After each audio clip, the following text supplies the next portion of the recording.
сәлеметсіздер ме, қадірменді оқырмандарым. Мейіргүл Оңғарованың «Шөл» деген әңгімесін тыңдай отырыңыздар. Түпсіз түн, ұшы-қиыры жоқ ең дала, айналадан тау да төмпешікте көрінбейді. Әр жерде бір қылтиған теректер ғана бұл далада тіршілік иесі бар екенін айғақтап мөлгіп тұр. Түн болса да ыстық, күндізгі аптап ыстық лебі әлі баспаған. Өп еткен жел жоқ. Түнді тілеп бір сұлба ілбіп барады. Аң ба, адам ба, ажыратып болмайды. Сұлба терек түбіне әрең жетіп, гүрс етіп құлады. Бұл Темірбек еді. Үйіндегі кәрі шешесін тыңдамай, қырда мал бағатын туысқан ағасына жаяу жалпы тартып отырған. Мектеп бітірген соң оқуға түсе алмай ауылда қалған Темірбек істерге іс таппай, бос сандалып жүрді де қойды. Әкесі бұл 8 айға толған уақытта жол апатынан қайтыс болған. Шешесі Биғайша ұлы мен қызы Темірбек пен Дариғаны жеткізем деп жүріп, екінші рет тұрмыс құрмай, өз өмірін балалары жолында құрбан қылған. Әркімнің есігінде жалданып жүріп, жұмыс істеді.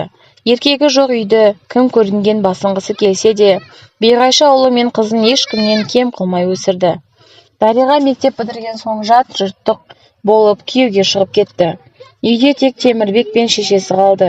Биғайша қанша тырысса да ұлына әке тәрбиесін бере алмапты.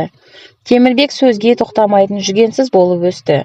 Қоңыр ғана тіршілігі бар отбасында ұлы мен шешесі тұрса да, бұл үйден соңғы кездері айғай-шу көп шығатын болып жүр. Ел құлағы елу, көрші қолаң қараша үйдегі айғайдан әбден мезі болды. Биғайша өз ұлынан өзі безіне бастады. Темірбек ішіп келген күндері Құдайға зарын айтып жылап алатын. Адам болмайсың, адам болмайтыныңды білгенімде, мойныма бұршақ салып, Құдайдан сұрап алмас едім. Шешеңді ұшпаққа ұшырмайсың деп күңкілдейтін де жүретін. Удаймас Темірбек төсегіне жетіп, теріс қарап қорылға басатын. Ештеңені ойламайды. Ертеңім қандай, өткенім не деп, есеп бермек түгілі, құр сенделіп әйтеуір күнді батыратын. Зіңгіттей жігіттің екі қолына бір күлек табылмады. Кемпірдің зейнетақысына ғана ішкен жегенін алып, бір күнмен өмір сүретін Темірбектің кедейшілікке еті өліп кетті. Түнде тағы да араққа сылқия тойып келген. Осындайда мақсат мінсіз өмір болады екен-ау. Темірбекті Биғайша тыныш жатқызбады. Таң сібірлеп ата салысымен баласының жанына бүкшеңдеп жүріп алды. Әжім торлаған жүзінен аққан қой жасын сүртіп, күрсініп әлденені күбірлейді. Темірбек ештеңе естігісі келмейді. Апа, басым сынып барады, бара тұршы деп шешесін ана бөлмеге қуды. Биғайшаның жүзін кәрілік жеңгенімен жүрегіндегі қуаты өшпеген еді. Балам, өмірің осылай өте ме? Бір аяғым көрде, бір аяғым төрде, тым болмаса немере сүйгізбедің. Әкеңнен ерте жесір қалдым. Дариға екеуіңді жеткізем деп жүріп, өмірімнің зыр етіп өтіп кеткенін байқамаппын. Бір жағынан екеуіңді жалпақтайын деп, әркімнің есігінде жалданып жұмыс істесем де, әйтеуір аш қалдырмадым. Әттең тәрбие бере алмаппын, әттең деп, бармағын шайнаған Биғайша еңгезерде еркек болып қалған баласының шарасыз халіне тесіле қарап көп отырды. Темірбек біраз жатып, сүйретіліп төсегінен тұрды. Апа, мен Жаңайдар ағамның үйіне барып, мал бағысам деді сосын. Биғайша мырс етті. Мал бағысатыныңды көрдік, ол жаққа да сүйкімсіз болып, екі бас қолың малын қасқырға жегізіп қайтып едің, қол арақ түбіңе жетеді екен. Мас болып ұйықтап қалмағаныңда, ендігі сол үйде малшы болып нәпақаңды табар едің. Не бетіңмен бармақсың деді сосын күйініп.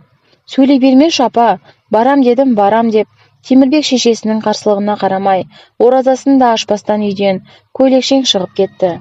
Жол ауысып кеткен бе, бұның есі ауысып қалған ба, ес білгелі 5 саусағындай жаттап алған жолы, бұны адастырып, мүлде таныс емес соқпаққа түсіріп жібергендей.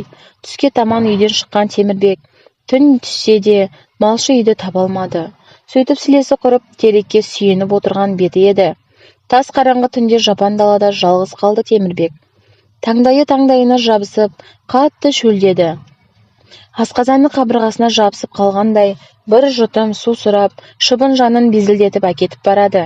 Темірбек бұл жерде жатсам қасқырға жем болармын деп ойлап теректің басына өрмелеп шығып алды. Сілесі қатып, қатты шаршаған жігіт теректің басына жармасып жатып қалғып кетті. Шыжыған ыстық шекесінен өтіп барады екен. Көзін ашса таң атып қалыпты. Айналада қабір еткен тіршілік иесі жоқ. Ең даланың қай жағына көз салсаң да, аспан мен жердің қабысқан тұсынан басқа ештеңе көрінбейді.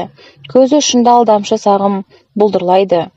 Темірбек орнынан қиратыла тұрып, терек басында жарбиып ұзақ отырды. Қай жаққа барады? Ағасының үйі қайда? Ауылы қайда? Тірімін бе, өлімін бе деп ойлады Темірбек. Тірі болса мына жерде не істеп отыр? Құдай айдап әкеліп, жапандағы жалғыз теректің басына қонжитты бұны. Әл дәрмені құрыған Темірбек бір жұтым су іздеді. Мынау шөл далада су жоқ, оны бала кезінен бәрі біледі. Су ішпесе бұның ұзаққа бармасы анық. Не қуаты таусылған уақытта бір жерде арам қатады, не аш бәрінің азығына айналады. Темірбек еңкілдеп жылап, көзінен тамған ащы жасын құшырлана жұтты. Секіріп ағаштан түсті. Тәлтіректеп аяғын баса әрең басады. Жан жағы жым-жырт, өлі тыныштық, ми қайнатар ыстық аяғының астындағы құмды қыздырып жіберген. Аспан мен жерден ескен ыстық леп аузын одан әрмен құрғатып жіберді. Жігіт қаты шөлдеді, тамсанып жұтынып қояды. Біткен жерім осай, өмір осымен тәмам ба деп, не де болса алға жылжымақ болып басы ауған жаққа қарай сүйретіліп жүре берді. Темірбек жүріп келеді. Жылайын десе көз жасы да құрғап кеткендей, жанарынан бір тамшы жас тамбайды. Қалың ой құрсауынан шыға алмай келеді. Не тындырсам, не тындырдым, осы кезге дейін не бітірдім деп өз-өзіне сұрақ қойған жігіт өмірінің көк тиынды құны жоқ екенін түсінді. Қайран шешем биғайша, аңырап шешем жылап, басқа кім? Өкініштен өзегі өртенді. Құдайға бұған екінші мүмкіндік берсе, енді қайтып алтыннан қымбат минуттарын қор қылмас еді-ау. Сандалып жүріпті. Не еккен талы, не баққан малы жоқ, не бала сүймеді, жар қызығын көрмеді. Көкірегі қызып, орындалмаған мың арманы кеудесіне келіп тірелді. Бала кезінен жоқшылық көрсе де көріп өсті. Намыс жігері жаншылып, бала кезінде ақ жерленіпті. Үміті өшіпті. Өшкен үміт қайтып тұтанбапты. Еңсесі езілген күйі басын көтермеген қалыпта о дүниенің есігін қағып тұр Темірбек. Осы ой келгені сол еді. Темірбек шоқ басқандай ыршып түсті.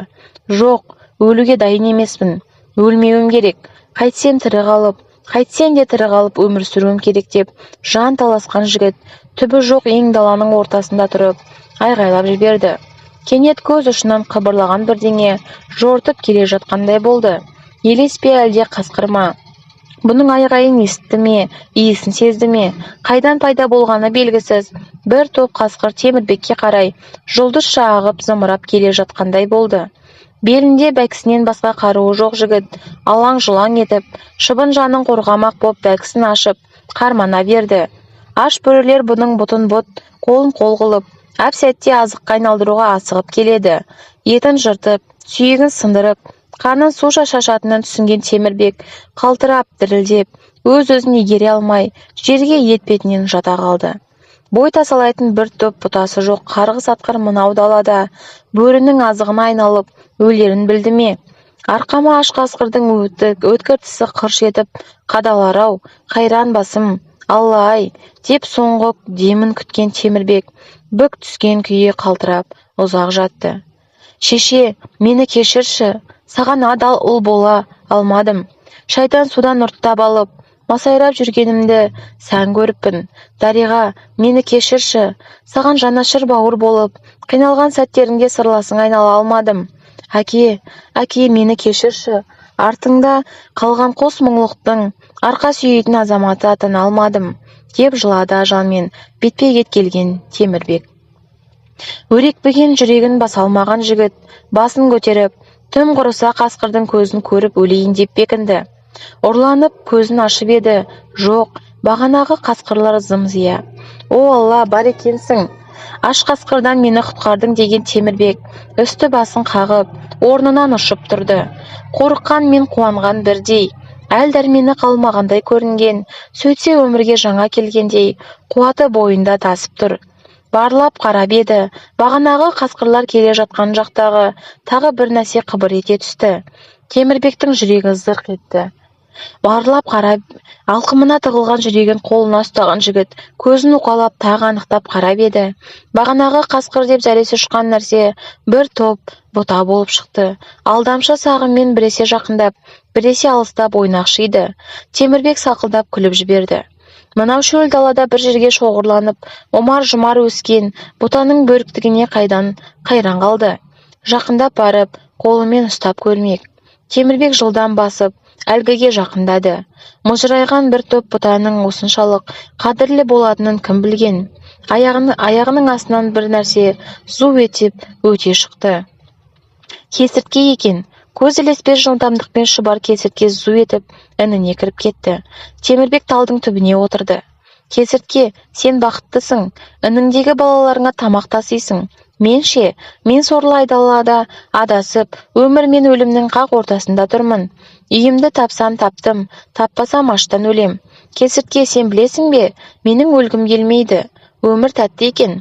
Тәттілігі соншалықты, дәл қазірде Құдайдан тағы бір күн сұрап отырмын.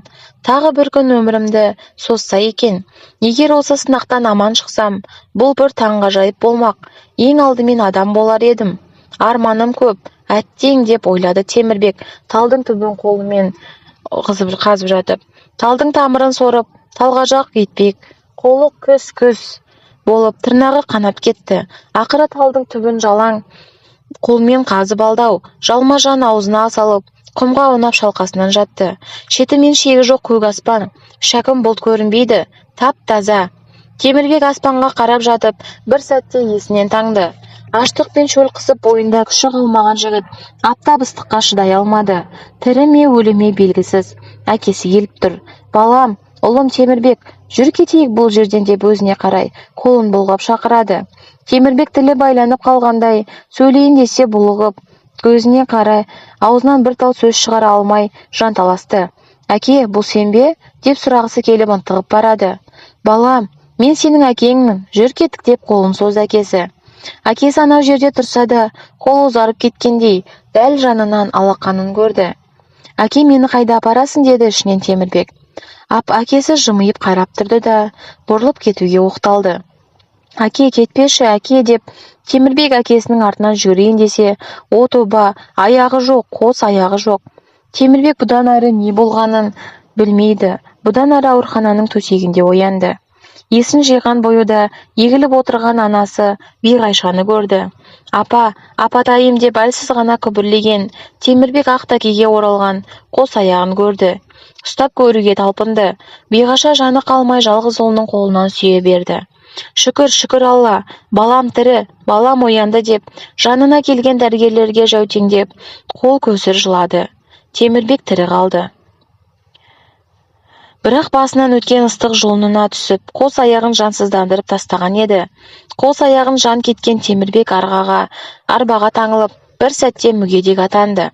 Жағдайынан қандай екенін біліп жатса да, жігіт еңсесін түсірмей, көңілді отырды. Өтіп кеткен жұрт тепсе темір үзетін шағында қос аяқтан қағылған жігітке мүсіркей қарады. Апа, мен Құдайдың сүйген құлы екенмін. Ажал аузынан қалай аман қалғаныма таң қалам. Алладан екінші мүмкіндік сұраған едім, Тәңірім естіген екен. Маған екінші рет өмір сыйлады. Аяғынан айырса да, кеудемдегі шыбын жанымды алған жоқ деді Темірбек, жүзі бал-бұл жанып. Биғайша аңтарылып отырып қалды. Қарсы алдында өзі тәрбиелеп өсірген Темірбек емес, басқа біреу отырған секілді. Сөзі де өзі де өзгеріп, мүлдем басқа адамға айналыпты. Анасымен шүйіркелесіп отырған Темірбекті көрген дәрігер қатты таңырқады. Әдетте мүгедек болып қалғанын білген адамдар өмірден баз кешіп, одан да өле қалғаным дұрыс еді деп, науқастардың зар мұңы сіңген мынау аурухана қабырғасын ащы айғаймен тіліп жіберер еді. Ал мынау жігіт, бұл кім өзі? Дәрігер Ләззаттың жұмысқа кіргеніне көп болған жоқ. Жас маман болса да, қолында күректе дипломы болғандықтан, дәрігер атанып, науқастарды емдеуге құқық алған. Темірбектің көзіне көзі түсіп көтіп еді. Дәрігерге тән мысынан айырылып, жүзін төмен салып, біртүрлі ұялып қалды. Жүрегі дір етті. аузына сөз түспей сасқалақтап, жанындағы медбикесінен науқастың тарихы жазылған парақшаны сұрады. Дәрігерді көрген Биғайша елпектеп, ұлы жайлы сұрағысы келіп бара жатса да, Темірбекке ауыр болмасын деп өзін тежеді. Ләззат қағазға үңіліп тұрды да, сіз бірнеше айдан соң жүріп кетесіз, қос аяғыңыз қайтадан жанып бітеді деді. Сіз бірнеше Темірбек алып ұшып қуанар еген, ол ештеңе естімегендей үнсіз қалпында отыра берді. Ләззат одан әрмен таң қала түсті. О құдірет, бұл кім? Осындай сабырлы адамды кім көрген? Ләззат қызмет бабымен сылтауратып, Темірбектің палатасына жиі кіретінді шығарды. Өзі де неге екенін түсінбейді. Әйтеуір Темірбекке келгісі келіп тұрады. Қазір! Бірте-бірте қос жастың арасында сезім ұшқыны пайда болды. Темірбек пен Ләззат туралы алып қашпа әңгіме бүкіл елге тарады. Әке-шешесі ағайын туысының тегеурінде қарсылығына ұшыраған Ләззат Темірбектен басқа жігітке тұрмысқа шықпайтынын кесіп айтты. Арбаға таңылған мүгедекті бағу үшін оқыдың ба қызым-ау, одан қайтып бала сүйесің. Қалайша қызым, сен сондай санасыз перзент пе едің деп Ләззаттың анасы көп жылады. Анашым, Темірбек мүгедек емес, олы екі аяғынан қайтып тұрып жүретін болады. Мен оған керекпін. Темірбекті жан жүрегімен сүйіп қалдым деп, ондайда Ләззат сүйгеніне шаң жуытпай шыр-пыр болатын. Тағдырдың маңдайға жазуымен Темірбек пен Ләззат үйленді. Ләззат көрескер әрі қайсар әйел болып шықты. Күйеуін қайтадан аяқтан тұрғызып, тыңбай еңбек етті. Дәрігерден дәрігер, емшіден емші қалдырмады. Әйтеуір бір күн аяғынан тұратынына қатты сенді. Ләззат Темірбектің басын төрге сүйреді. Биғайшамен тез тіл табысып еңсесіне енесіне қызындай қамқор болды. Биғайша ұлы мүгедек болып қалса да, Ләззат секілді алтынға белгісіз адам жолықтырғаны үшін қатты қуанды. Мен өлсем ұлым далада қалмайтын болды деп келінінің асты үстіне түсті. Темірбек үшін Ләззаттың тағдыры таңғажайып сыйындап еді. Құдай бізді тоғыстыру үшін мына шөл далада адастырды. Еш өкінбеймін. Мен бір күні жүріп кетемін, жүруге міндеттімін деп жүрегіне сенім ошағын ұялатты. Бас екеу болмай, мал екеу болмас. Темірбек пен Ләззат үйленгелі, қараша үйге береке кіріп, мал басы құрала бастады. Ел жұрт айрандай ұйыған бұл отбасыға қызығы әрі қызғана қарайтын күйге жетті. Дегенмен бағың бар екен, Ләззат секілді келінің бар деп Биғайшаны мақтамен бауыздағысы келетіндер де табылды. Ондайда Биғайша, ұлым да осал емес, мүгедек болса не бопты, азамат тиген осы бар деп кім-кімнің даусына қақпақ болып тастайтын. Ләззат қанша қиналса да, жақсылықтан үмітін үзбеді. Жұмыс бабымен сыртта жүргенде талай еркек күйеуінің мүгедек екенін пайдаланып оған көз сүзіп, намысына тиятын. Мысық пиғыл пенделер өмірін мүгедекті бағумен өтетін болды, деп оны аяғансып жан жарасын аяусыз тырнап алатын. Ләззат жүрегіне кірмек болып сығалаған күмән мен күдекті жанына жолатпай, Темірбек екеуміз бақытты боламыз, балаларымыз көп болады деп армандаумен болды.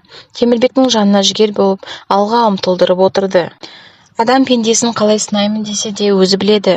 Тек сынаққа сынып күтпеген жандар ғана бұл бақыттың гүлзар бағына қадам басады. Осымен соңы.